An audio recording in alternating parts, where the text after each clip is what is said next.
subuh yang hening, desa Kunan Permai bagaikan sedang menanti kepulangannya.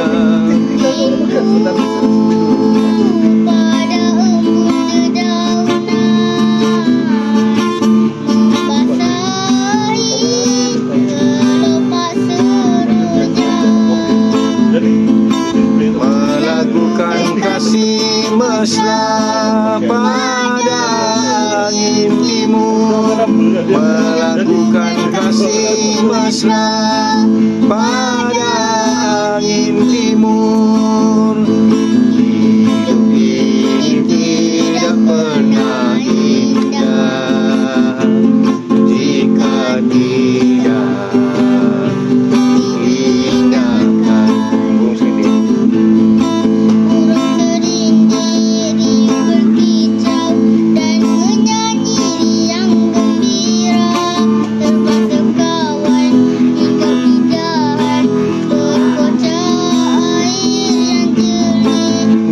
Kali air mengalir tenang, pohonnya bagai melambai pulang.